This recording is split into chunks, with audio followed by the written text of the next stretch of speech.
Hi, I'm Chris Curtis, News Editor of Broadcast, and this week I interviewed Peter Fincham, the ITV Programming Supremo. We talked about his plans to shake up the weekday schedule, about the tension between ITV Studios and the indie sector, and about why he believes there'll always be a place for mainstream telly. Peter, you've got some plans to reinvigorate the schedule in 2009.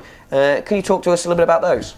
Well, I think it's interesting that in the last however many years, first Saturday nights have been hugely reinvigorated by the kind of modern generation of big entertainment shows, which are the biggest things on television today, really. Now that's spread to Sunday nights. Dancing on Ice is on a Sunday night. Strictly Come Dancing does its results on a Sunday night. So it's kind of a Saturday-Sunday thing. The weekends on mainstream television feel like where the action is. Multi-channel viewing goes down. Last Saturday night, at one point, ITV1 and BBC1 had 68% of all viewers. That's an extraordinarily high number when you think of the range of channels that people can choose from. Surprisingly, perhaps, in America you see the opposite. The weekends relatively are a desert. And those big shows, the equivalents, the American Idols, Dancing with the Stars, they play during the week.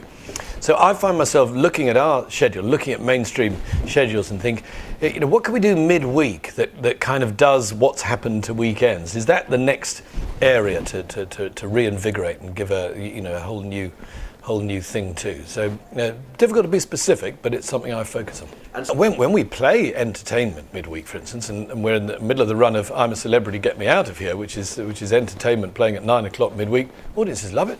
They couldn't be happier. ITV plc wants more content coming out of ITV Studios. That's caused a little bit of unease among the indie community. What's the message to the production sector?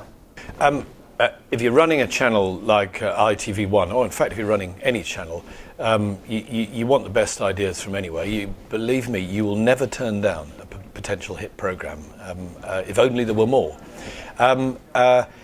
ITV, there are two broadcasters who have this mixed economy of in-house production and an indie production, which are ITV and the BBC. The other commercial broadcasters, Channel 4, 5, don't have that. From a broadcaster's point of view, I think that mixed economy is the best of all worlds. It works very well. It isn't at all surprising. It doesn't seem surprising to me. And remember, I'm somebody from an indie background. It doesn't seem at all surprising to me, running the ITV channels, that we would want to maximise the value of the relationship with ITVP. They're our colleagues. Yeah, intellectual property created in ITVP that goes on ITV channels makes most sense for ITV plc. So I don't feel any sense of awkwardness in saying that. That's an important emphasis in what we do. But of course, I have a primary responsibility to the viewers, and so we want the best ideas from the best sources. Our doors have been, are, and will remain wide open to indies. We want the best ideas from indie. We work, some of our biggest programmes are supplied from outside. These things can't be in contradiction to each other. You've got to, if you like, ride both horses here, and that's what we're trying to do. You're one of the champions of mainstream TV. A lot's been said about big channels being undermined by the multi-channel environment, by the internet. What are your thoughts on that?